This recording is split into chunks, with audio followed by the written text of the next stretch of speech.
বগুড়াবাসী যাতে নির্বিঘ্নে আনন্দের সাথে এবং সুষ্ঠুভাবে ঈদুল আজহা উদযাপন করতে পারে, নামাজ পড়তে পারে, ঈদের নামাজ পড়তে পারে, এই জন্য আমরা ঈদগার মাঠ সজ্জিতকরণ করছি এবং মাঠে যাতে বৃষ্টির সময় পানি জমাটবদ্ধ না হয় এই জন্য এক্সট্রা সতর্কতা হিসেবে যেসব জায়গা একটু নিচু আছে সেখানে বালির ব্যবস্থা রাখা হচ্ছে। আর বৃষ্টি আসছে, সামান্য বৃষ্টিতে যাতে পড়তে পারে এই জন্য ত্রিপলের ব্যবস্থা রাখা হয়েছে। আর বেশি বৃষ্টি আসলে মসজিদগুলোতে বিকল্প হিসেবে আমরা রেখেছি আমাদের যে বড় মসজিদ এবং সেন্ট্রাল মসজিদ সেখানে বিকল্প ব্যবস্থা রয়েছে ভারী বৃষ্টির ক্ষেত্রে। আর গত ঈদে আমাদের যে নারীদের জন্য নামাজের ব্যবস্থা ছিল এবারও আছে এবং সেটি আরো বেশি প্রশস্তকরণ করা হচ্ছে। গতবারের তুলনায় জায়গাটা আরো বাড়ানো হচ্ছে। তো সেখানে আমার মনে হয় যে এখানে যদি আমাদের মা বোনরা নামাজের জন্য আসেন তারা সুন্দরভাবে উৎসবের সাথে নির্বিঘ্নে নামাজ আদায় করতে পারে। আমাদের নামাজের টাইম সকাল 8টা। আমাদের বেশ কয়েকটি স্তরের নিরাপত্তা থাকে, তার ভিতরে আমাদের গোয়েন্দা নজরদারি থাকে, এরপরে আমাদের পোশাকি পুলিশ থাকে, টহল থাকে, আর আমরা বিভিন্ন জায়গায় চেকপোস্ট আছে সেটা করে থাকি। পুরো বগুড়াতে আমাদের 1500 বেশি ঈদের জামাত এবং সবচেয়ে বেশি ঈদের জামাত হবে আদম বড় ঈদের জামাত হবে।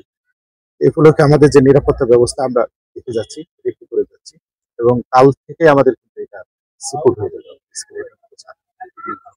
সাথে আমাদের ট্রাফিক ব্যবস্থা থাকে যাতে মানুষজনের মধ্যে ট্রাফিক কনজেশনে যে ভোগান্তি না থাকে। আর আপনি যেটা বললেন নাশকতা বন্যপ্রাণী এই ধরনের সংবাদ আমার কাছে নয়। আমি আশা করি যে বগুড়াবাসী নির্বিঘ্নে নিরাপদে শান্তিপূর্ণ পরিবেশে ঈদ উদযাপন করতে সবাইকে বগুড়া জেলা পরিষদ থেকে পবিত্র ঈদুল আজহা শুভেচ্ছা। ইনশাল্লাহ আমরা যেটা আশা করছি ফ্যাসিস্ট মুক্ত অবস্থায় নতুন বাংলাদেশে মানুষ অনেক আনন্দ উৎসব মুখর পরিবেশ নিয়েই ঈদ উদযাপন করবে।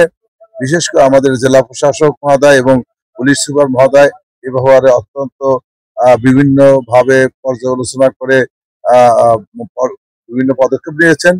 আর আমরা যেটা বলতে চাই সেটা হলো বগুড়ার সর্বস্তর মানুষকে আমরা অনুরোধ করতে চাই, যেহেতু আমি একজন সাবেক মেয়র ছিলাম, আমাদের বর্তমান প্রশাসক রয়েছে, যত্রতত্র আপনারা কুরবানি দিবেন না, ময়লা ফেলবেন না এবং আপনার রক্তগুলো ধুয়ে দেবেন।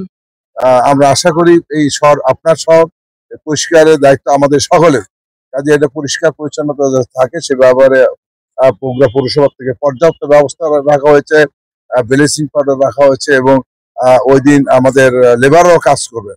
তো কাজেই আমরা বগুড়াবাসী সহযোগিতা চাই এবং ইতিমধ্যে আমাদের মাননীয় জেলা প্রশাসক মহোদয় বলেছেন 8টায় জামাত অনুষ্ঠিত হবে এখানে। কাজেই আমরা বিশ্বাস করি নতুন বাংলাদেশে নতুন ভাবে আনন্দ উৎসব মুখর পরিবেশেই এবার জনগণ এই ঈদ উৎসব পালন। ওয়ার্ডে আমাদের লেবার কাজ করবে বর্জ্য ব্যবস্থাপনার জন্য আমাদের পর্যাপ্ত গাড়ি রাখা আছে, ময়লা ফেলার সবকিছু ব্যবস্থা করা আছে। আর আপনারা হয়তো জানেন সরকার থেকে আসলে অনেক ভবন সরবরাহ করতেছে, যারা চামড়া আসলে বিক্রি করতে পারবে না তাদেরকে সরকারি ভবন সরবরাহ করে। এই বিষয়গুলো আমাদের ইয়ে আছে, ব্যবস্থা আছে। এছাড়া আমাদের পর্যাপ্ত ব্লিচিং পাউডার কেনা আছে যাতে করে দুর্গন্ধ না হয়। আমি শুধু বলবো যে আমাদের যারা সম্মানিত পৌরসভাবাসী তারা যেন যত্র না হয়ে নির্দিষ্ট স্থানে ময়লা আবর্জনা বা যে বর্জ্যগুলো হয় সেগুলো করে আমরা দ্রুত সেগুলোকে নিয়ে চলে যাই।